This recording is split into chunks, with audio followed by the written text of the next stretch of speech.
எல்லாருக்கும் நமஸ்காரம். நான் நாமகிரி சௌந்தரராஜன். டெய்லி நாராயணியம் பார்த்துட்டு வரோம். இன்றைக்கி 73வது தசகம், பகவான் மதுரைக்கு புறப்படுதல்.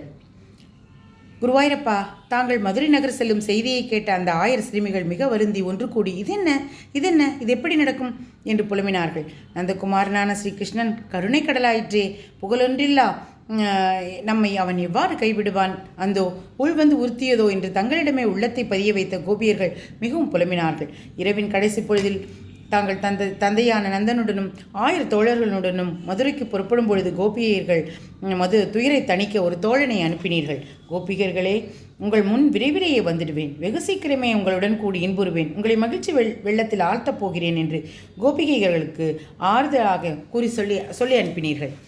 அக்கோபிகைகள் மிகவும் வருந்தி தங்களை வெகு விரைவில் திரும்ப வர வேண்டுமென வேண்டி நின்று தாங்கள் வெகு தூரம் செல்லும் வரையில் தலையை உயர்த்தி பார்த்து கொண்டே இருந்தார்கள். தாங்களும் அவர்களை கடைக்கண்ணால் பார்த்து கொண்டே பலராமனுடன் அக்ரூரரது தேரில் சென்றீர்கள். அவ்வாறு தாங்கள் செல்லும் பொழுது கோபர்களது பல வண்டிகளும் கோபிகைகளது மனதும் தங்களை பின்தொடர்ந்தன. காட்டில் உள்ள விலங்குகளும் வருந்தின, மரங்களோ வாடி நின்றன.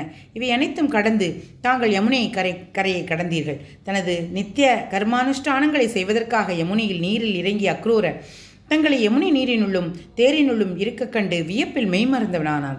எங்கும் நிறைந்துள்ள பிரபுவே, இவ்வாறு தங்களை எங்கும் காண்பதென்று என்பது ஒன்றும் வியப்பில்லையே. திரும்பவும் தண்ணீரில் மூழ்கிய புண்ணியசாலியான அக்ரூரர் பரமாத்மாவான தங்களை ஆதிசேஷன் மேல் பள்ளி கொண்டவராக சங்கு சக்கரம் கதை தாமரை போன்றவற்றை கையில் ஏந்தி தேவர்கள் சித்தர்கள் ஆகியவற்றால் சூழப்பெற்று எங்கும் ஒளிமிகுந்து விளங்குவோராக கண்டார். அப்பொழுது அந்த அக்ரூரர் பிரம்மானந்தமாகிய கடலில் மூழ்கியவராக சகுணமூர்த்தியாகவும் நிர்குண பிரம்மமாகவும் தங்களை பலவாறு துதித்தார்.